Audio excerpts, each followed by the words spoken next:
My name is Emily, and I've been happily married to my husband, Mark, for 4 years now. Mark is an ordinary office worker, spending his days in a cramped cubicle, his dreams of advancement dancing just out of reach. But he never lost hope and constantly assured me that his promotion was just around the corner. One evening, as we sat on our cozy couch, Mark's eyes shimmered with ambition.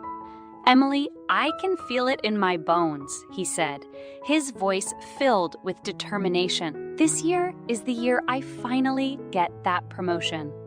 I've been working tirelessly, putting in extra hours, and networking with the right people. I promise you, soon we'll be celebrating my success." I leaned in closer, feeling a mix of pride and anticipation. "I believe in you, Mark," I replied, placing a comforting hand on his knee. "Your hard work and dedication will pay off. And when it does, we can finally start planning for our little family." A soft smile spread across his face as he entwined his fingers with mine. "Yes, Emily, our dreams are just around the corner. I can see it. And if by some chance the promotion doesn't come through, I have a backup plan. I'll open my own firm. We won't let anything stop us." In that moment, hope filled the room, intertwining with our love and dreams. The future seemed bright and promising, and I eagerly awaited the day when we could bring a child into our loving home. Little did I know that our journey would take an unexpected turn, shattering the illusions of our happy life and testing the strength of our bond. But that, my dear reader, is a tale for the chapters yet to come.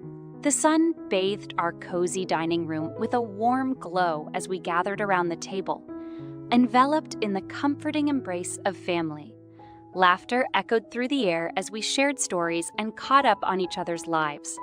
It was one of those rare moments when time seemed to stand still, and all that mattered was the love that bound us together. Seated next to me was my beloved older sister, Rebecca, her infectious smile lighting up the room. We were more than sisters. We were best friends, confidantes, who shared secrets and dreams. Her presence always brought a sense of comfort and security. As we savored the delicious aromas wafting from the kitchen, my mother's eyes sparkled with joy. "Emily, Mark, it's wonderful to have you both here," she said, her voice filled with warmth. "You know, your father and I are getting older, and these family gatherings mean the world to us." Mark smiled warmly, his eyes meeting my mother's. "We cherish these moments too." "Mrs. Johnson," he replied, "family is everything, and we're grateful to be a part of yours." Just then, my father cleared his throat, drawing everyone's attention. His expression turned solemn, and a sense of unease settled in the room. "There's something we need to discuss," he said, his voice tinged with hesitation. Curiosity mingled with concern as we turned our gaze towards him. "What is it, Dad?" I asked, my voice filled with trepidation. With a heavy sigh, my father revealed the unexpected truth that would rock the very foundations of our family. "Rebecca is pregnant," he stated, his voice barely above a whisper. Silence descended upon the room, and the weight of those words hung heavy in the air.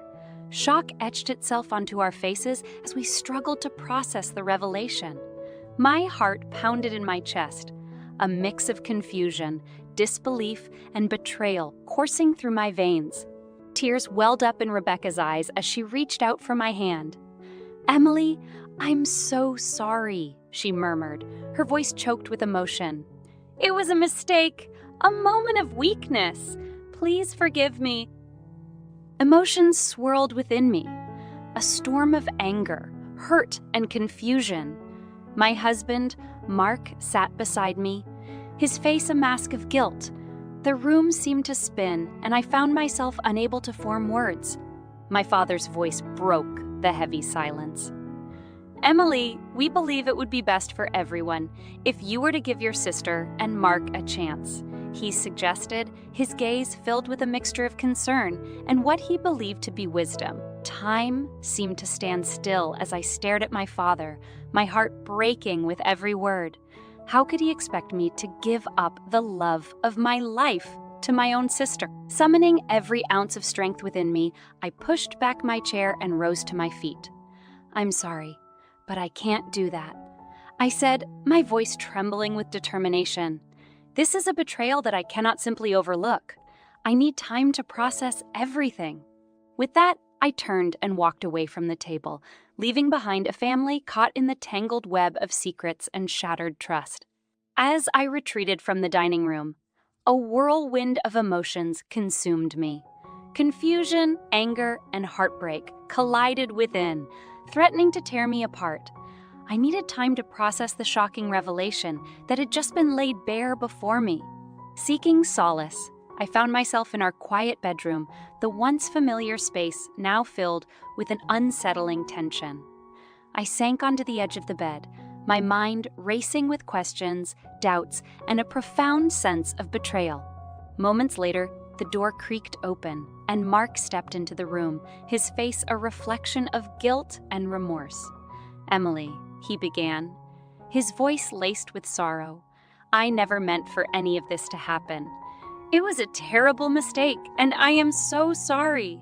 I looked up, my eyes brimming with tears. "How could you do this to me, Mark? To us?" I whispered, my voice trembling with a mix of pain and anger.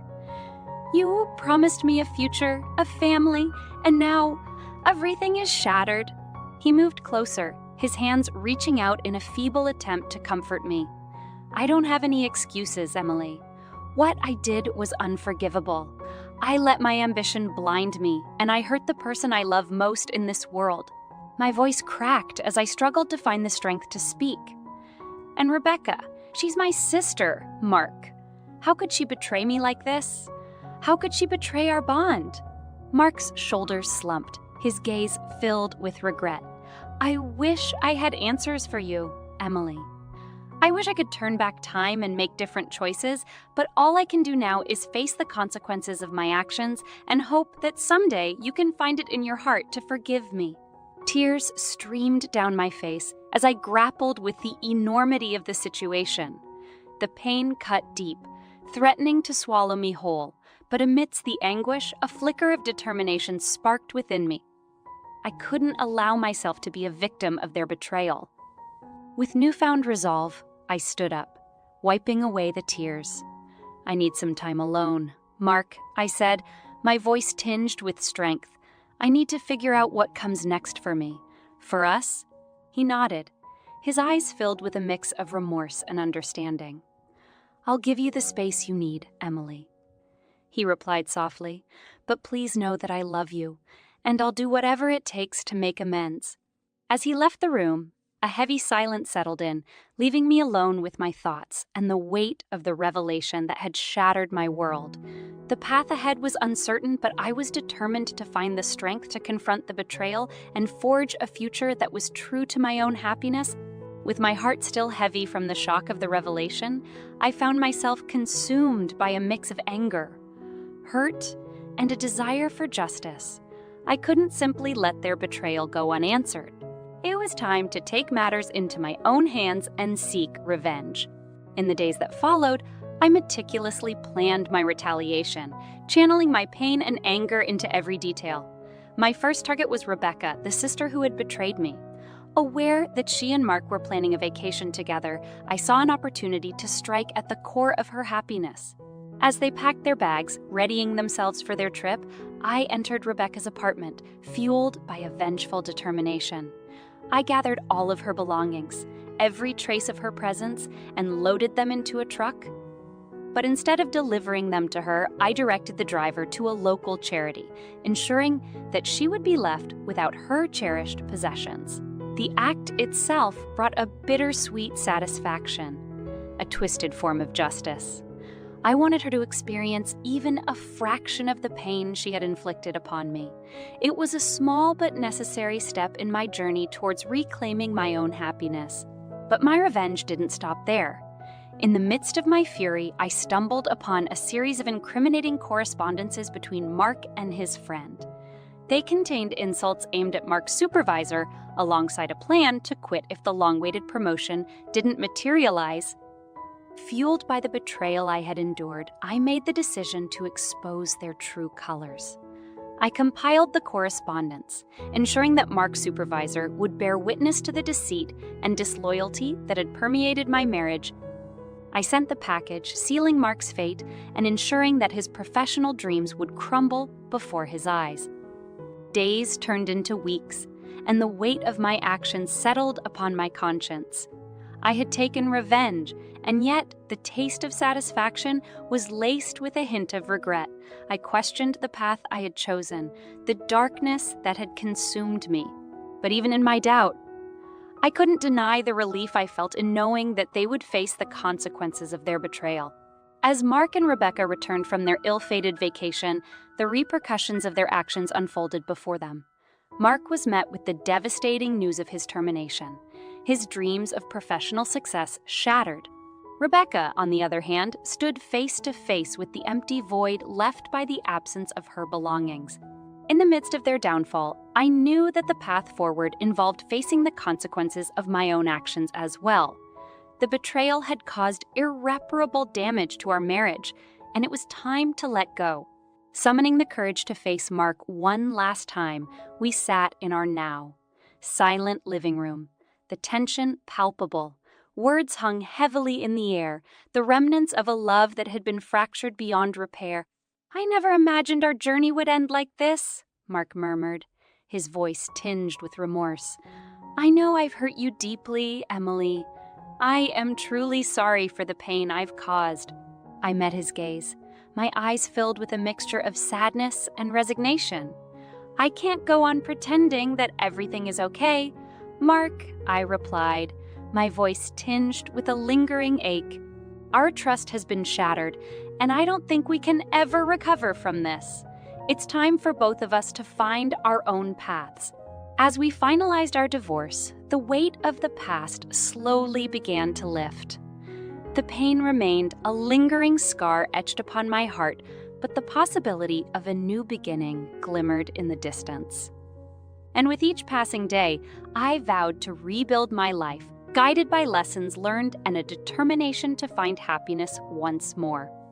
In the aftermath of the shattered marriage, a sense of clarity began to settle within me.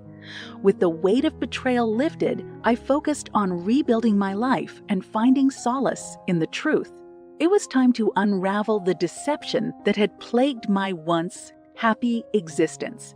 One evening, as I sorted through the remnants of our shared life, a stack of papers caught my attention. Among them was a forgotten envelope, sealed and tucked away, holding secrets that would further unravel the web of deceit. Curiosity consumed me as I tore open the envelope, revealing a series of photographs, letters, and receipts meticulously organized. My eyes widened with each revelation as the truth unfurled before me like a dark tapestry. The photographs depicted moments captured in secrecy, clandestine meetings, and whispered confessions. The letters revealed a deeper connection between Mark and Rebecca, a bond that went far beyond a momentary lapse in judgment. And the receipts, they traced back to a shared bank account, funds that had been siphoned away to support a hidden life. Dread coiled within me, intertwining with anger and disbelief. How could I have been so blind? The betrayal ran deeper than I had ever imagined, and I realized that the deception had been woven into the very fabric of my marriage. Armed with newfound knowledge, I sought the truth, no matter how painful it may be. I confronted Rebecca, desperate for answers and closure. We met in a quiet cafe, our surroundings a stark contrast to the tempest that raged within. "Why, Rebecca?" I questioned, my voice trembling with a mixture of hurt and confusion. "Why did you betray me, not only as a sister, but as a friend?" Tears streamed down her face as she reached out, her voice choked with remorse. "Emily, I can never fully explain or justify what I did," she whispered. "In a moment of weakness, I succumbed to forbidden desires, to the allure of something I thought I had lost." The pain in her eyes mirrored my own, and I struggled to find forgiveness within me. "You not only betrayed me, but you also betrayed yourself," I replied, my voice tinged with sorrow. We were supposed to be there for each other, to protect and cherish our bond. And instead, we tore it apart. Silence settled between us, the weight of the truth hanging heavy in the air.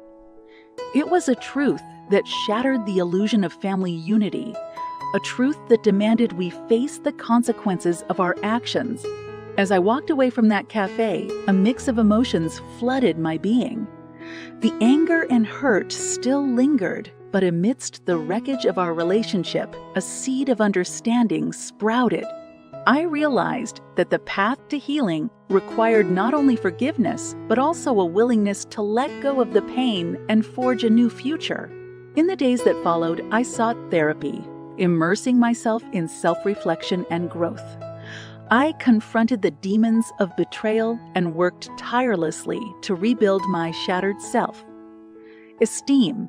I found solace in the support of friends and discovered the resilience within me that would guide my journey forward.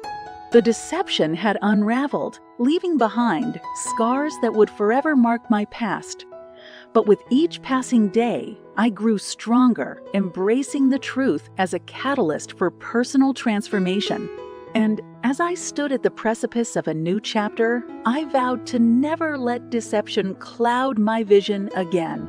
In the wake of the unraveling deception, the fallout spread like ripples in a pond, affecting not only my own life, but also the lives of those connected to the web of betrayal. The consequences of our actions reverberated through relationships, careers, and the dynamics of our families. As the news of Mark's termination reached the ears of colleagues and acquaintances, whispers filled the office corridors, mingling with judgment and speculation. I found myself caught in the midst of the aftermath, confronted by curious glances and sympathetic whispers. One day, while gathering my belongings from my desk, Mark's former supervisor, Mr. Thompson, approached me cautiously. His usually friendly face was etched with concern and curiosity. "Emily, may I have a word with you?" he asked, his voice tinged with a mix of sympathy and apprehension. I nodded, feeling a knot tighten in my stomach. "Of course, Mr. Thompson." He hesitated for a moment, his gaze searching mine. "I've received some troubling correspondence regarding Mark's behavior and intentions," he admitted, his voice laced with caution. "It seems there were plans for him to leave the company if he didn't receive the promotion he desired. The language used in those emails was disrespectful, to say the least." I took a deep breath, steeling myself for the conversation. "Yes, I'm aware of those emails. I discovered them during the aftermath of our separation," I replied, my voice steady. "I felt it was important for you to see the true character of the person you had trusted. I felt it was important for you had trusted." Mr. Thompson nodded, his expression softening. "Thank you for bringing this to my attention. It's disheartening to discover such a breach of trust, especially from someone we believed in." As our conversation ended, I couldn't help but feel a mix of relief and guilt. The fallout of Mark's actions had not only affected me, but also tarnished his professional reputation. I couldn't deny that a part of me took satisfaction in knowing that his deceit had consequences. But at the same time, I recognized the weight of the impact on his life. Outside of the professional realm, the fallout extended to the dynamics of our families. My relationship with my parents had become strained as they grappled with their own emotions and the role they played in the unfolding drama. As time passed, the fallout gradually began to settle. The whispers subsided, replaced by a newfound sense of acceptance and resilience. I learned to navigate the lingering remnants of the betrayal, weaving them into the tapestry of my life with newfound wisdom and strength. In the aftermath, I discovered the power of healing, forgiveness, and the ability to rise above the wreckage. And with each passing day, I embraced the journey of reclaiming my happiness and writing a new narrative, one that would not be defined by the fallout of the past,